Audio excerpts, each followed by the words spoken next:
What's going on, money lovers? Welcome back. What a day to be alive when you wake up and the first thing you see in the morning is that two fantastic companies you want to own more of are on sale. So today I'm going to be talking about two companies that are down a significant amount today that I recently started positions in and I'm buying more of today. Those two companies, I'll cut right to the chase, are Clorox and Alibaba. So if you're interested in finding out why, and I'm going to go over some recent news that's affecting why these stocks are going down so much. Stick around and let's get right into it. Alrighty guys, so first up here we're going to talk about Clorox. Now I've made recent videos going into deep analysis on Clorox and Alibaba. So if you're interested in getting a real deep look at these companies, check those videos out. I'll link them down below. And today I just want to talk more about the news and what's affecting the stock price here. So as you can see, Clorox is down $20, 11%. In one day. How come? They reported one bad quarter of earnings, and bad, I'm going to put that word in quotations. So let's find out exactly what happened with Clorox. Clorox earnings show it's gone from COVID winner to reopening loser.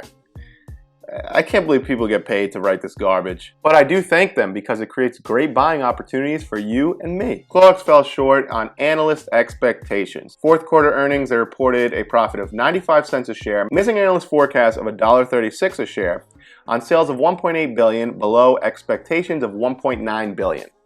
Now, folks, analyst expectations are complete and utter garbage. They're a waste of time. You know what an analyst does? When a stock is going up, they up their price targets. When a stock is going down, they decrease their price targets. Like anyone could do that. I could do that. Oh, Tesla went up $50 today. I'm going to increase my price target from 700 to 750. I'm an analyst. Wow. Guys, I must keep thanking them though because I just bought more shares at a 10% discount now. So thank you, analysts. Anyway, I drank my coffee. I'm a little charged up this morning, as you can see.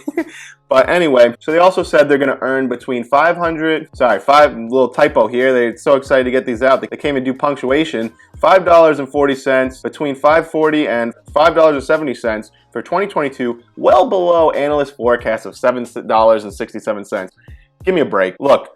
Buy great companies because they're great companies. Short-term noise, irrelevant. The only thing it's good for is making this great buying opportunity here. Clorox is going to do fantastic long-term. Just look at the stock chart of this powerhouse of a company. Over time, just keeps going up and up and up, pays a nice dividend. Thank you, analysts, for increasing my dividend yield today. The reopening hasn't been kind to Clorox stock. Well, really? You don't say. I mean, obviously, they were going to do better during COVID when Clorox wipes and sanitation wipes were wiped out of the shelves. But they're going to do fine over the long run. I mean, I hope it keeps going down in the short run over this blasphemy so I can keep buying. Nothing to worry about here. Fantastic company. If you want to hear my deep analysis, I'll link that in the comments below. All right, and next up, let's get to Alibaba. Another short-term loser. I love it for the long term here. Just made a deep analysis on this company as well. I'll link that in the description below if you're interested. So Alibaba, not down quite as much today. It's starting to come back a little bit, but it was down about $8, went from 200 to 192, and they report earnings today. And now, on the contrary to Clorox, they actually beat expectations. So why is the stock dropping? Let's find out from Barron's again, the experts. Last quarter beat analyst expectations even as revenue missed estimates. Largely positive earnings come at a tough time for China's tech giants. They brought in $32 billion of revenue in US dollars in the last quarter, and they fell a little bit short of estimates here. Again, analyst estimates. Well, obviously, the world's reopening. I hope people are shopping a little bit less online and maybe breathing some fresh air, getting some vitamin D in their lives. So that would explain why the numbers are slightly down. Now, long term, there's no denying that the trend is moving to e-commerce, and this is an absolute juggernaut of a company. Again, did a deep analysis. I'm not going to get into too much detail again, but I will link my video in the comments below. They announced they're increasing their share buyback program by 50%, the largest in its corporate history, from $10 billion to $15 billion. Share buybacks, stock price goes up.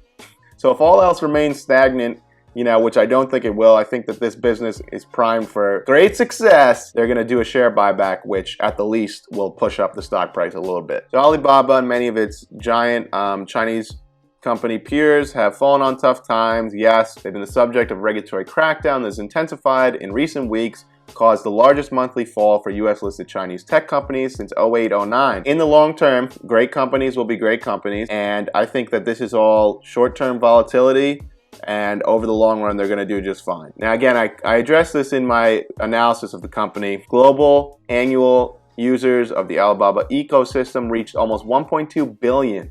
1.2 billion people. Amazon only reaches around, I believe, 300 million annually. So the total addressable market here is just insanely large. Now, Alibaba also has a cloud computing segment, which, if it's anything like Amazon's success, that's becoming the fastest growing segment of their business. It's highly lucrative for Amazon and Microsoft. So if Alibaba follows suit, all good things in the future of this company. Alrighty, everyone. So let me know what you think in the comments below. Are you a fan of Clorox and Alibaba? Why or why not? Do you think I'm wrong? Let me know why. If you enjoyed the video today and you learned something or like what I have to say, please don't forget to like and subscribe and hit that notification bell so you know when I post future videos. Alright, guys. This is Vinny from the Investment Club, and I'll see you next time.